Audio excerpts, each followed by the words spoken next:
네, 기존의 지체장애라든지 또는 기왕의 장애를 가지고 있던 분이 교통사고를 입을 수도 있겠죠. 이분이 교통사고로 인해서 다시 큰 장애를 입었을 때 원래 갖고 있던 장애로 인한 발생된 피해 보상에 있어서 불이익이 있을 수 있을까? 또는 만약 피해 보상 일정 금액이 공제된다면 어떤 식으로 금액 산정이 되느냐? 여기에 대해서 한번 다뤄보도록 하겠습니다. 이건 기왕장애라고 합니다.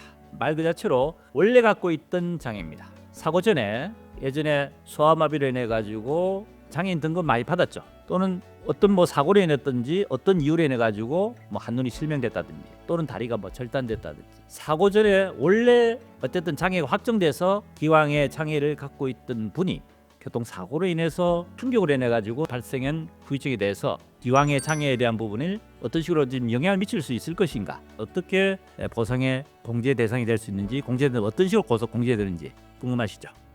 우선 이와 유사한 내용에 대한 부분을 먼저 설명드려야 됩니다. 그것이 뭐냐면은 기왕증이라는 게 있습니다. 기왕증, 기왕장애 용어 자체가 비슷하게 보이죠.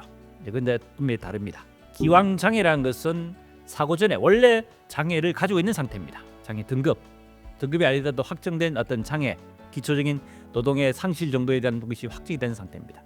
기왕증이라는 것은 기왕장애가 아닌 자기가 갖고 있는 체질적인 소인, 그냥 쉽게 설명드리자면 퇴행성 질환입니다. 예를 들어가지고 디스크 정세라든지 또는 골다공증이라든지 뇌혈관쪽 이상 가지고 뇌경색이 왔다든지 고혈압, 당뇨 이런 질환들, 이런 소인들은 만약 어떤 사고 충격이 왔을 때 그 동일한 부위에 이로 인해서 출혈이 더 많이 생긴다든지 치료기간이 연장된다 하는 사고로 인해서 발생을 했다 하더라도 원래 갖고 있던 체질적 소인, 퇴행성 병변이 이 손해를 확대하는 데 영향을 미칠 수 있기 때문에 기왕증은 교통사고로 발생해서 후유증에 대해서 그만큼 귀한 부분에 대해서 공제를 하게 되는데, 그 공제의 범위가 중요한 것은 기왕증은 전체 손해라는 것은 피해자의 입은 손해, 치료비를 포함해서 간병비라든지 일시수익, 위자료 이런 모든 손해에 대한 부분에 대해서 기여도만큼에 대한 부분을 전부 공제를 하는 것이 기왕증이 있을 때의 기여도입니다. 그에 반해서 기왕장애라는 것은 장애가 원래 있었다는 거죠. 장애. 그렇기 때문에 이 장애가 있었던 이 환자가 교통사고로 인해서 장애가 다시 발생했을 때는 장애에 대한 일시수익에 대해서만 영향을 미치고 손해는 이제 3불손해 있습니다. 3불손해라는 것은 소극적 손해, 적적 손해, 정기적 손해, 이렇게 손해에 대한 부분이 세 가지 부분이 되는데, 정기적 손해는 주로 유자를 이야기하는 거죠. 그다음 적극적 손해는 치료비라든지 간병비 같은 걸 이야기합니다. 소극적 손해는 바로 이제 휴업손해, 장애발생 같은 일시수익을 이야기합니다. 그렇다면은 기왕장애에 대한 부분은 이 세 가지 손해 중에서 소극적 손해에 대한 일시수익에 대해서만 영향을 미친다는 얘기죠. 치료비, 간병비, 위자료 이런 부분에 대해서는 기왕장애에 있더라도 영향을 미치지 않는다. 이것이 기왕증과 기왕장애의 차이입니다. 자, 그렇다면 여기서 한 가지 더 추가적으로 설명드리는 부분은 뭐냐면은, 원래 이제 기왕장애가 있었다. 근데 사고로 인해 가지고 전체 손해에 대한 부분에서 기왕장애 부분 공제된다. 여기까지는 제가 말씀드렸습니다. 그리고 그 공제되는 부분이 일시수익에만 영향을 미친다고 했죠. 자, 그런데 만일에 피해자가 급여 소득자입니다. 교통사고로 인해 가지고 장애가 발생했습니다. 그런데 이분이 원래 기왕장애가 있었습니다.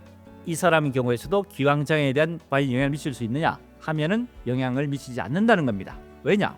우리가 그냥 상식적으로 생각합시다. 이분이 회사에 들어갈 때 원래 장애가 있었어요. 회사에 입사할 때 어느 정도에 대한 부분에 대한 페널티를 안고 들어가겠죠. 장애가 있으니까 아무래도 근로의 능력이라든지 이런 부분에 조금 영향이 있을 수 있지 않겠습니까? 또 이로 인해 가지고 성과 또는 진급에 대한 영향이 있을 수가 있습니다. 그러니까 결과적으로 내가 기왕장애에 있었다면은 기왕장애에 대한 부분이 근로소득을 잇는 입사 후에 받는 그 소득에서 어느 정도 영향을 미친 상태에서 들어갔기 때문에 내가 받는 소득에 영향을 미쳤다는 얘기입니다. 이미 작용을 했기 때문에 그로 인해서 발생한 추가적인 일시수익에 대한 부분에 대해서는 기왕장애에 있더라도 급여 소득자에 대한 일시수익에서는 전혀 공제 대상이 되지 않는다. 이해하시겠죠? 그런데 급여 소득이 아닌 일용직 근로자, 도시노임 또는 통계소득을 인정받는 경우에 있어서는 기왕장애가 있는 환자가 사고로 인해서 장애가 발생한 경우에는 휴업세나 장애 일시수익에 대해서 기왕장애만큼에 대한 부분은 공제 대상이 된다 하는 것입니다. 아시겠죠? 자, 이번 시간에는 기왕장애가 원래 있었는데 사고로 인해서 장애가 확대됐을 때 어떤 식으로 손해에서 공제 대상에 영향을 미치느냐 하는 내용에 대한 부분을 다뤄봤습니다. 네, 도움이 되셨으면 구독, 좋아요 부탁드립니다.